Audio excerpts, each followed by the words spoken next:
quick introduction. It's my pleasure to introduce to you Andrea Fusiello. He's an associate professor at the University of Udine in Italy. He did his PhD at the University of Trieste, and he's also a co-founder of a startup company, 3D Flow, and he's working on computer vision grammetry. The title of the talk is The Long March of 3D Reconstruction from Tabletop to Outer Space. Andrea, please. Okay. First of all, I must thank you, Oliver, for inviting me for this talk. It's the first time I present over over Skype or over teleconference, so it's a new experience also for me. So that's the presentation.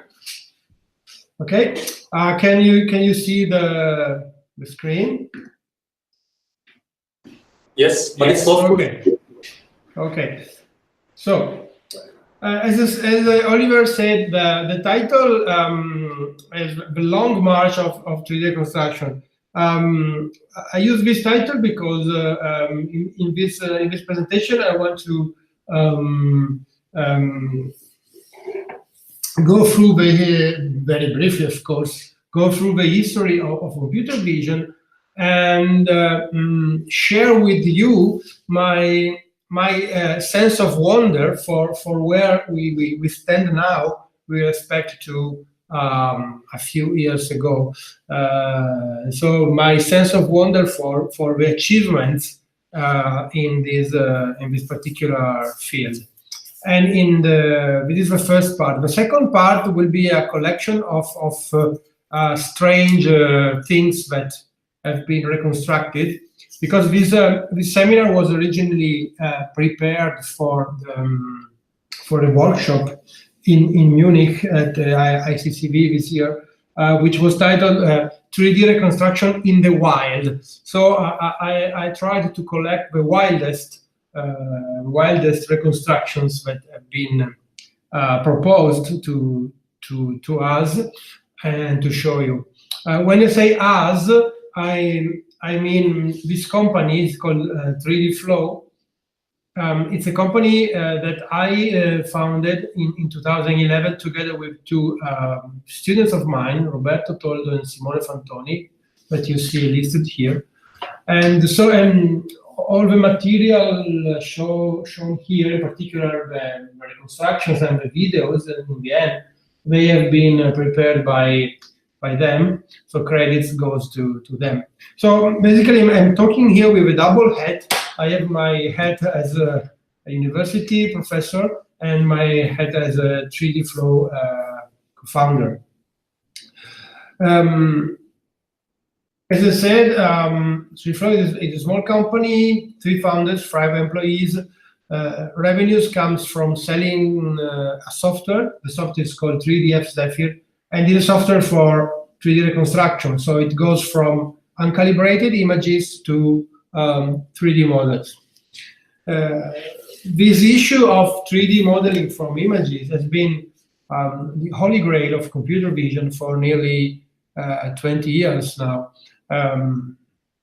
The idea is that the input are pictures and in principle nothing else. Sometimes we need calibration parameters, but in principle we would like to be able to do it without any ancillary information at all.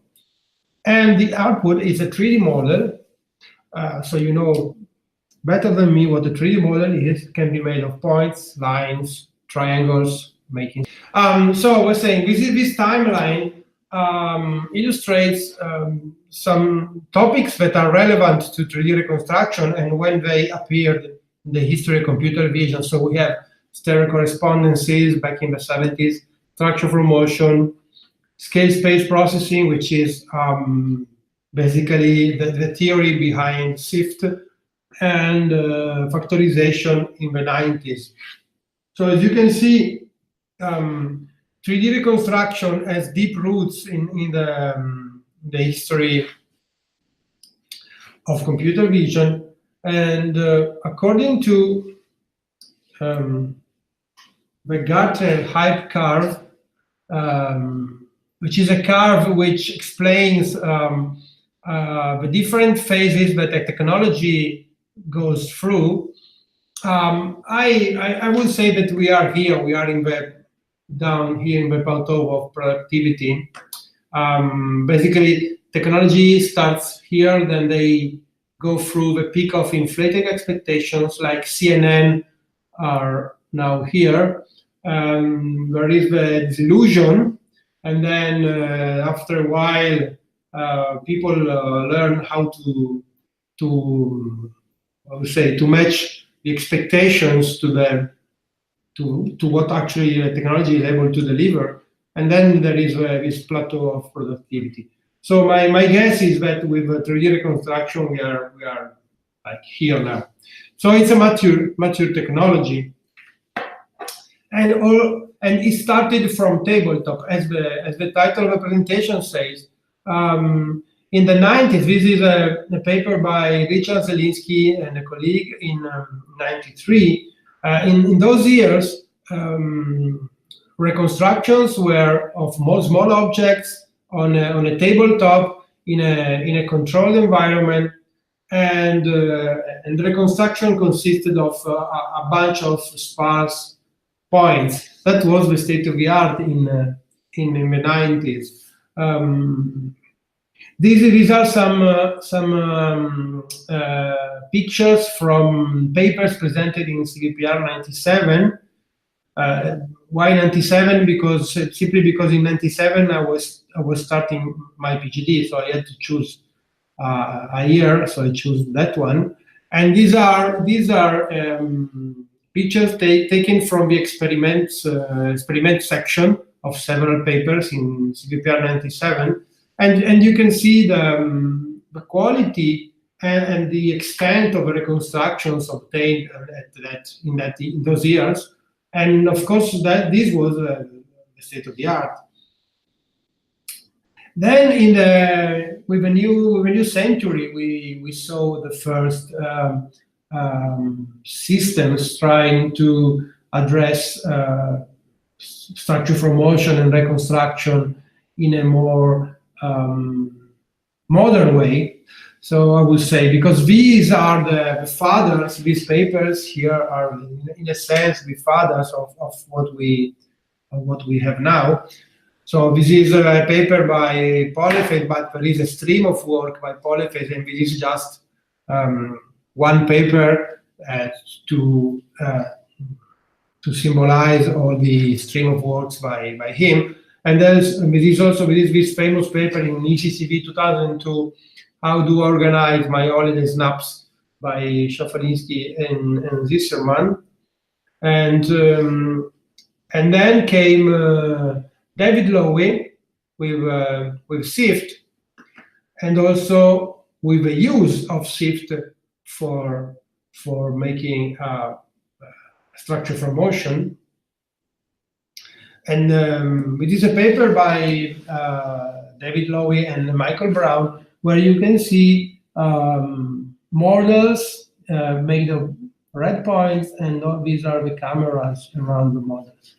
So it's something which goes in the direction of what we are able to achieve now, but still you see on the tabletop, on a turning table, so very controlled environment, very few images.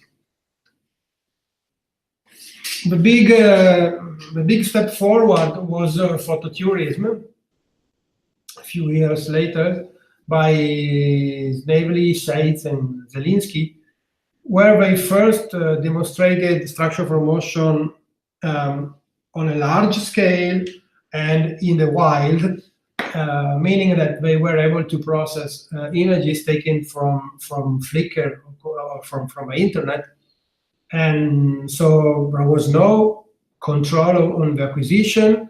The images was heterogeneous with different internal parameters of the cameras, and they were able to obtain very, very good reconstruction from it. So the software behind phototourism is called Bundler, and Bandler is still considered a reference algorithm for 3D reconstruction nowadays, although, of course, it has been improved by other works, but it's still considered a baseline algorithm. There are several approaches to structure from motion.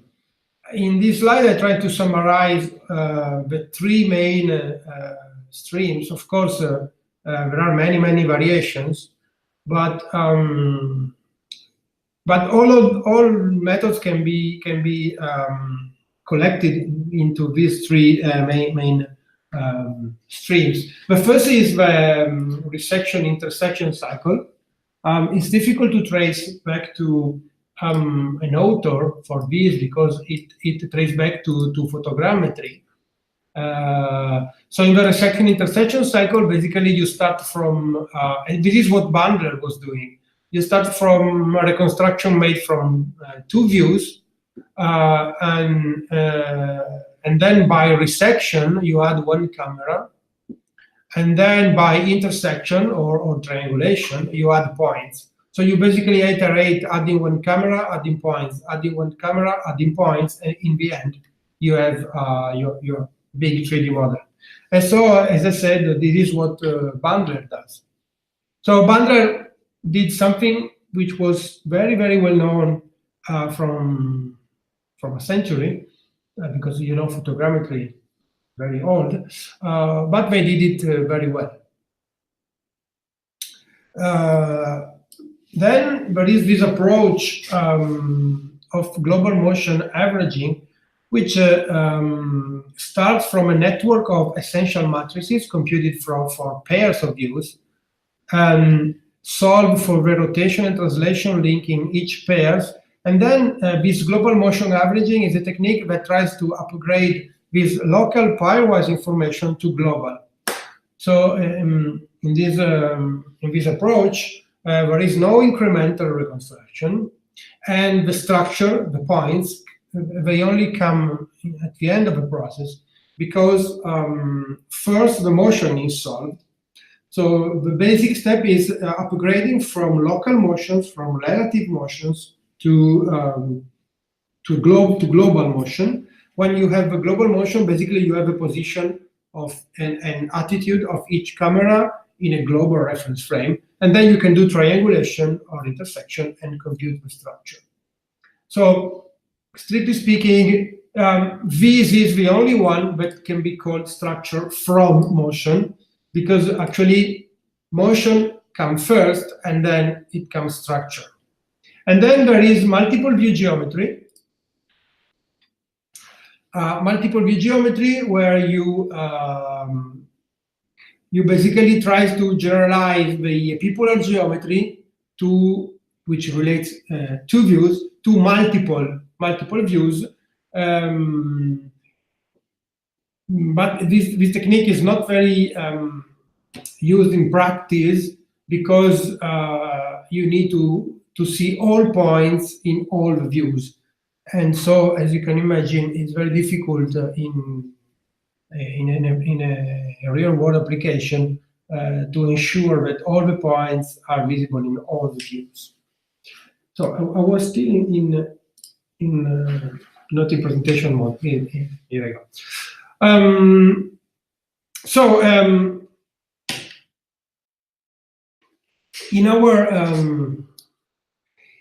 In our pipeline, so I will try now briefly to explain what 3D Zephyr does.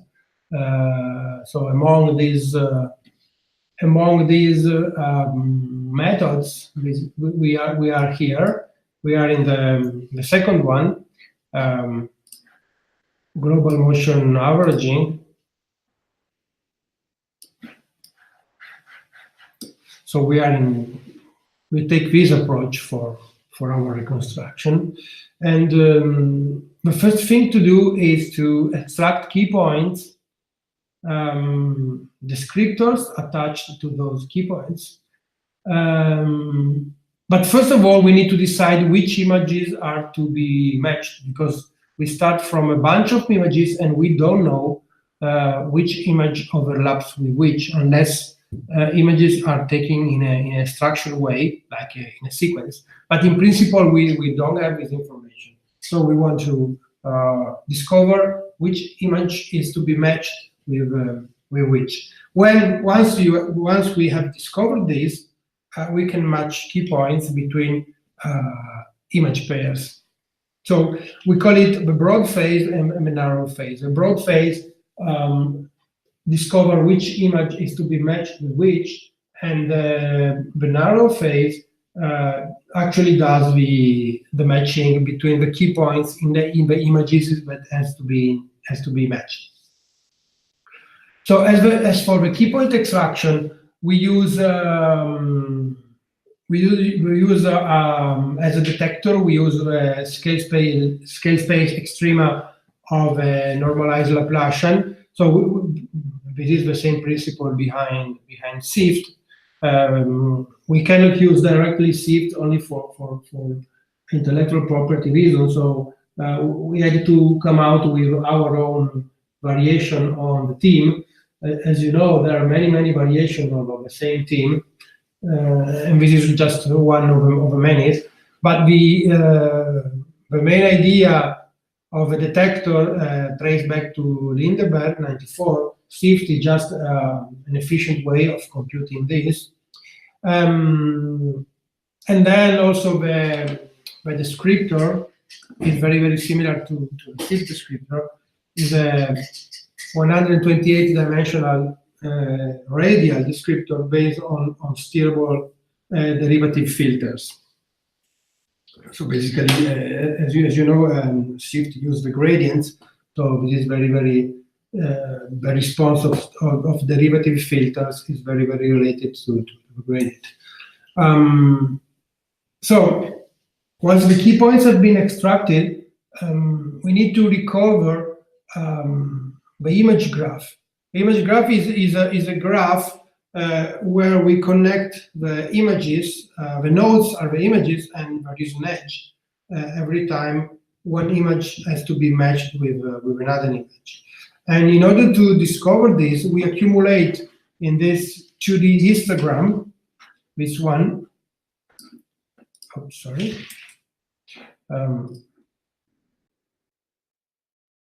This one is a 2D histogram where the dimensions are images times images, and in the entry ij, the entry ij is incremented whenever a key point of image I as a key point of image j is in its neighbor. So we compute approximate nearest neighbors in the 128-dimensional space of the descriptors, and whenever two images share a key point in the neighborhood, the bin in the histogram is incremented. So in the end, this histogram represents the likelihood that two images are actually overlapping. And so we need to extract a graph from this matrix. So this matrix can be interpreted as an adjacency matrix of a graph, a weighted graph, where D are the images, and the edges are weighted by the matrix of this matrix here, the 2D histogram. So the objective is to extract a subgraph G prime with a constant, with a number of edges which is linear with a number of nodes. This is because we want to avoid the quadratic cost of matching all the images with all the others. So basically, we want to match a linear number of images, not a quadratic one. In order to do this, the approach of David Lowy, in the paper that I showed you before, and the same approach has been replicated also in Bandler. In Lowy's approach, every image is connected to the first 8. 8 is a constant number of neighbors. in this way, the number of edges in this graph is linear in the number of nodes. But this tends to create clicks of very similar images and weak inter-click connections. Why? Because we are in a sense greedy. We choose the best neighbors for every image. So imagine that there is an image very similar to another one, because maybe we took an image and we moved just 10 centimeters, and we took another image of the same scene. These two images will be very similar, so they have strong connections in this histogram, but not necessarily we want these two images to be connected by an edge in the graph, because we want a graph which connects images in the large, not just we don't want to create clicks of very similar images. So our solution to this is linked to the notion of k-edge connectedness. A graph is said to be k-edge connected if it remains connected whenever fewer than k edges are removed. So if a graph is k-edge connected, you can remove k edges and it still remains connected. Experimentally, if you measure the number k for the graph produced by Lowy, it has a low k, and this is consistent with intuition that it creates clicks, strong clicks with weak inter-click connections. So as soon as you remove the connections among the clicks, you disconnect the graph. But ideally, we would like to have k as high as possible. Ideally, k should be equal to a constant number m, like 8, for example, in this case.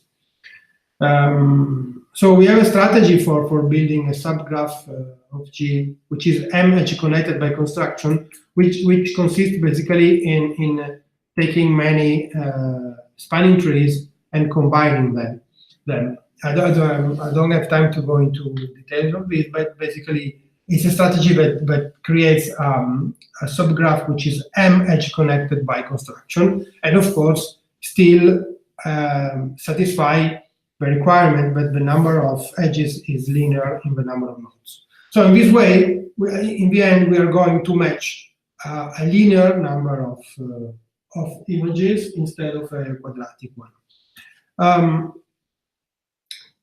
The narrow phase, the actual matching among the images, is very standard one. So first, key points are matched according to their descriptors. So the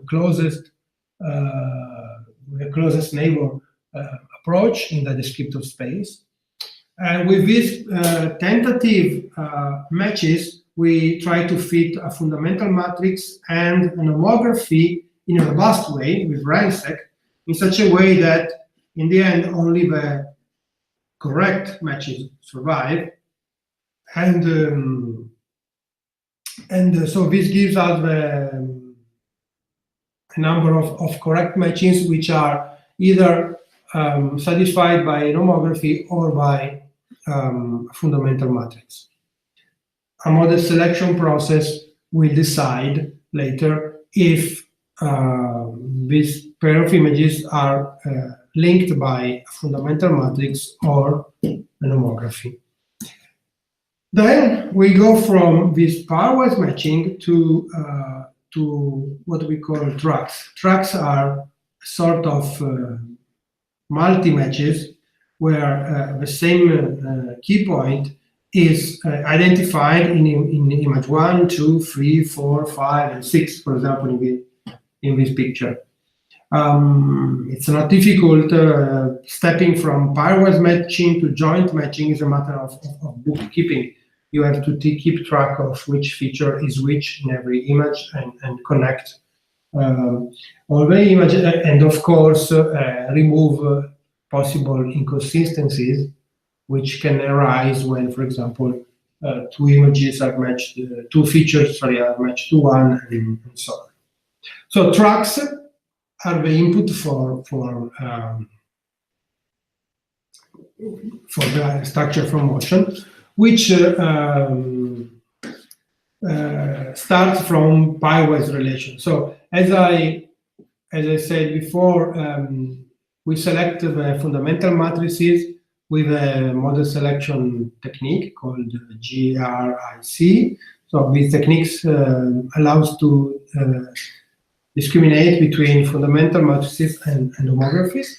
And on the fundamental pairs, we do bundle adjustment in order to refine the geometry linking them. So in the end, we can construct this epipolar graph where nodes are again images and edges are labeled with rotation and translation. So edges are labeled with a relative motion linking the images.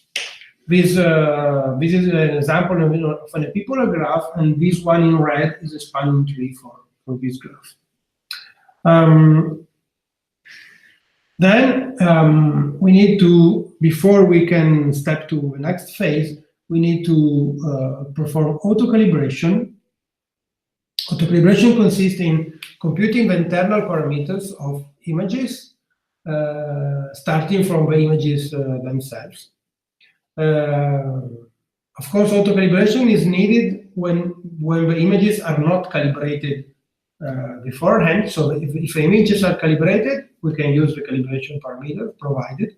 If calibration parameters are not provided, we need to calibrate, to auto-calibrate the camera.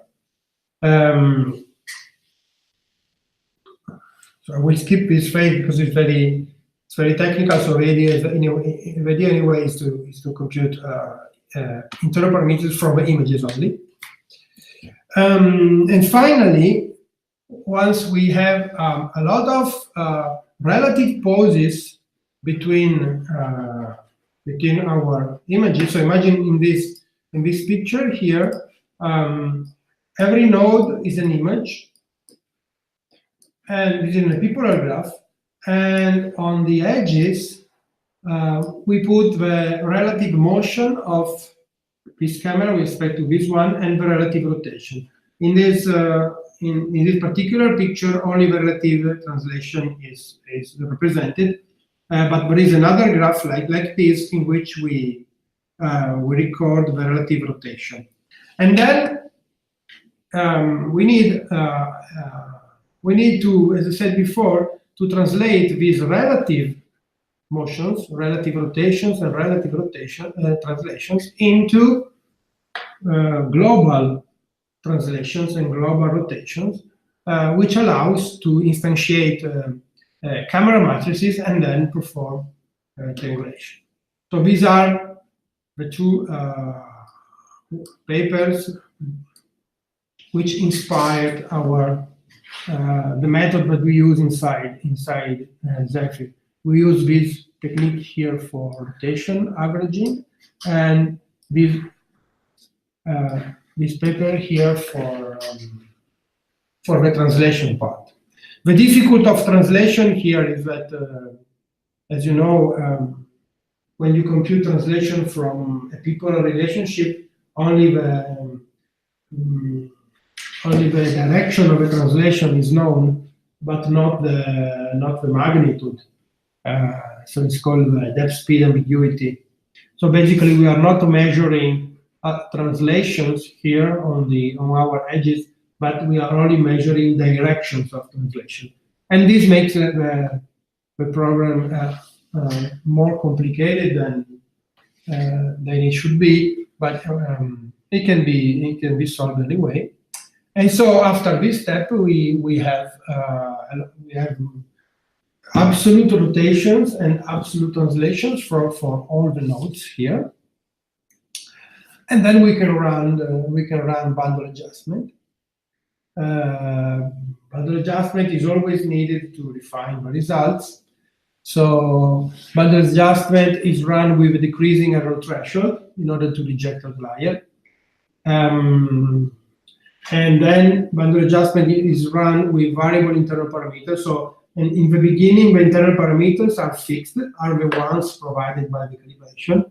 But in the last run, also the internal parameters are refined through boundary adjustment. And in order not to overload the computation too much, points are subsampled. So all the cameras are bundled, but not all the points. So just a subset of the points participate to the boundary adjustment.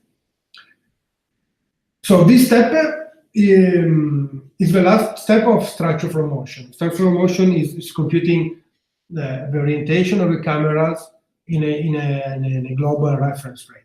The next step, in order to obtain a model, is to compute the dense matching. So is to compute the matching for every pixel, because in the previous phase we computed matching only for the shift points or for the key points, and now that the images are oriented, we need to compute dense correspondences across the images.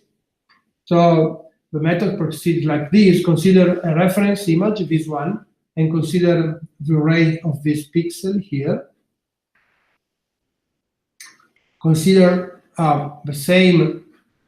the projection of this ray in the other image, which is called the epipolar line, and the same for the other images. So if we slide a point along this ray here, correspondingly we get a correlation profile in this image, in this image, and in this image. So these three curves here, 1, 2, and 3, are the correlation profiles of this point in image 1, 3, and 4. Usually, when you deal with stereo matching, you take the maximum of the correlation as the corresponding point. In this case, we are in the context of a multiple view stereo, so we want to use all these correlation profiles together in a sense. So the question is how to aggregate them. Well, the first idea would be to average them. So consider these red correlation profiles. If we and we know that this one is the right disparity, is the right corresponding point.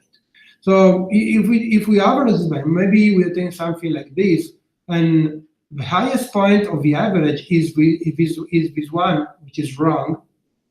If instead we take a voting approach where every profile scores vote for a point corresponding to its maximum, we will see that this point here has more votes than the others. So taking a voting approach, this one would be voted as the correct corresponding point.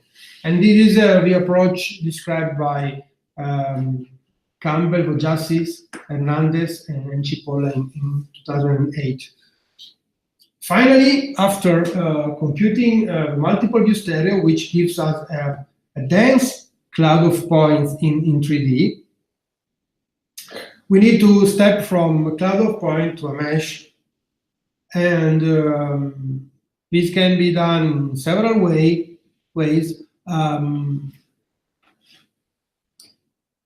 Skip to this slide here. The classical way of doing it is through Poisson reconstruction, which is very, very good, but with sharp edges, it has the problem that it smooths out everything. And so, for example, you see here the reconstruction from the Poisson process is not correct. It does not respect the edges, whereas this the reconstruction that we implemented in Zephyr tries to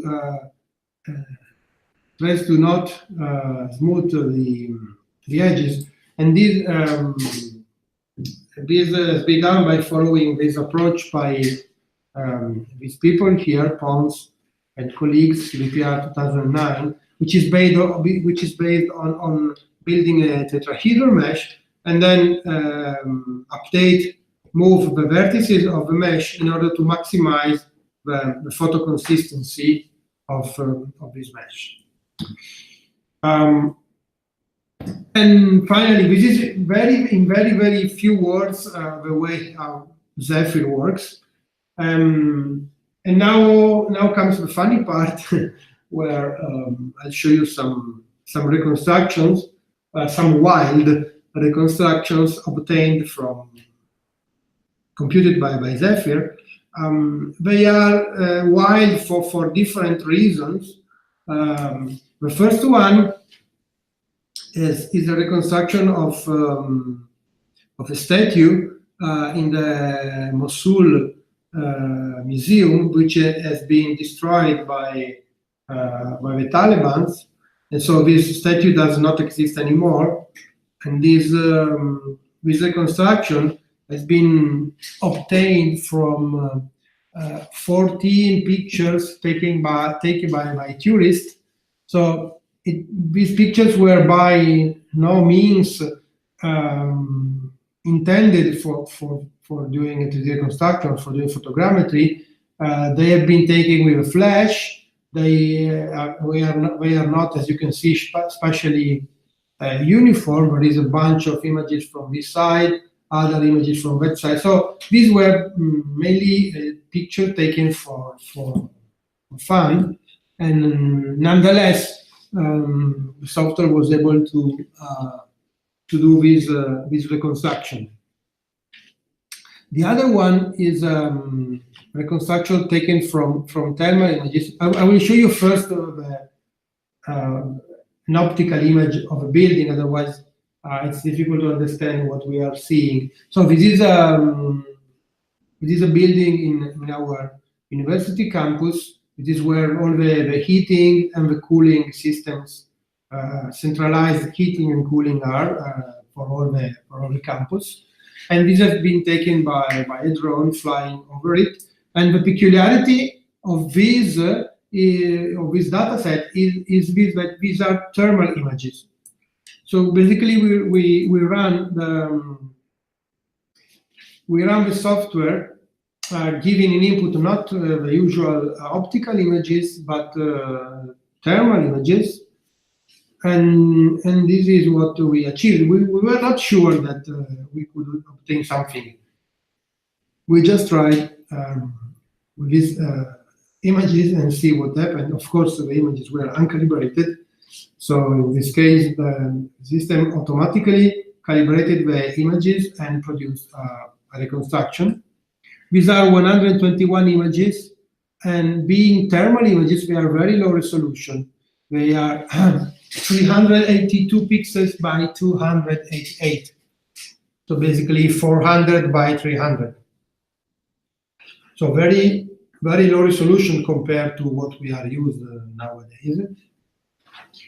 And this is also why the reconstruction that you see is correct, but it's very low resolution. As you can see here, edges are not well preserved here. It is not because of a meshing process, but it is because the resolution of the images were already very low. This one is another wild reconstruction. It's a shipwreck, sorry.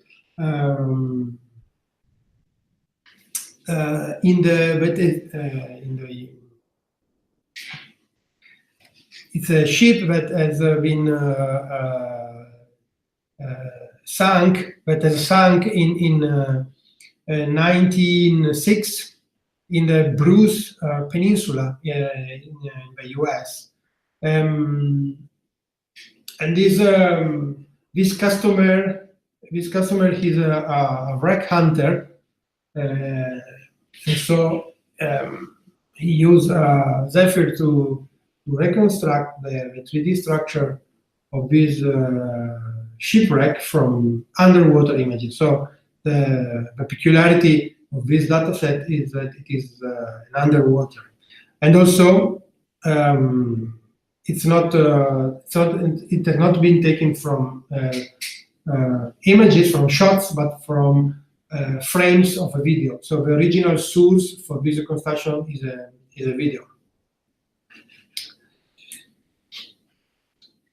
And the reconstruction has been computed from nearly 3,000 frames. And the next one, as promised in the title, is from tabletop to deep space. Next one is a reconstruction of a comet. It's a, I don't know pronunciation, but it's a Churyumov-Gerasimenko comet taken by the Rosetta navigation camera. So Rosetta is a small spaceship with but has the aim of exploring and studying the comets. And so this reconstruction here has been produced by the images sent from this spaceship. And beside the peculiarity of being images from space, you see the cameras here are very strange because they have a very narrow field of wide view angle. Basically, the view angle of this camera is 5 degrees. This is because they have a very long focal, which can be appreciated by these pyramids here. You see, these pyramids have a very acute angles at the top, and this is why this is because the focal for these cameras is very long. And also another peculiar thing is that these images are probably, this is our guess, these images are constructed by stitching smaller images, and because if you look carefully, beside these images that I have a square aspect ratio, there are a few images which are very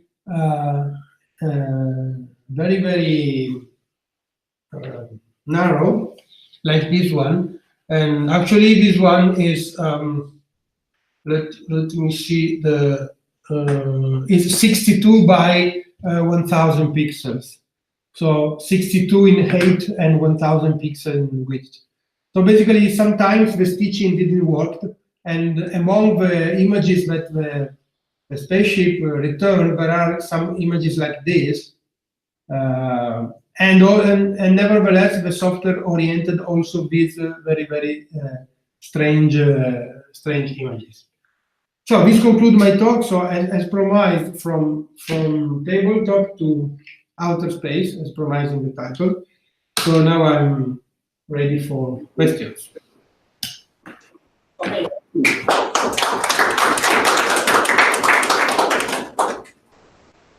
Any questions from your side? Do I need to start any more? Okay.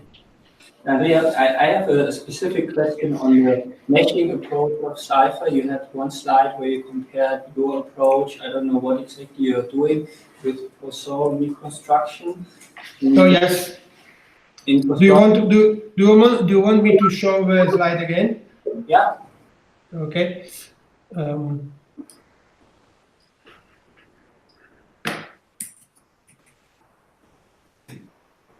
This one.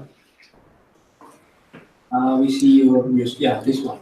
So with the Poisson reconstruction, the problem is that you emphasize more round shapes. So for hard edges, you end up with more roundish reconstructions. And your approach in this case seems to push more for hard edges, which is okay probably in this theater example where you have these very hard stair edges, but do you have this problem a little bit the other way around when you're reconstructing more roundish surfaces that you are pushing too much for hard edges? Yeah. Actually, you're right. There is no. It's like it's a version of an Offrey-Lunch theorem. There is no good algorithm for all the seasons. As a matter of fact, we try to be adaptive in this algorithm. So we try to do some smoothing away from edges, and to preserve edges where they are. But in any case, we offer in the software, we offer the option to the user. We also offer the Poisson reconstruction, because, for example, if you have a statue or an object completely without edges, Poisson remains the best thing you can do, because it's optimal with, I don't know if it's optimal statistically, but anyway, it's very good at removing noise. Whereas edge preserving algorithms, sometimes they emphasize noise. But you have to, in your software, you have to pick either one of the two reconstruction techniques, or is it locally adaptive to apply different techniques to different areas for the surface? Yeah. As I said, what in the slide is called hours method, this one tries to be adaptive. So the default choice is this one, because of course it tries to smooth when it doesn't see edges, and to preserve edges where the edges are.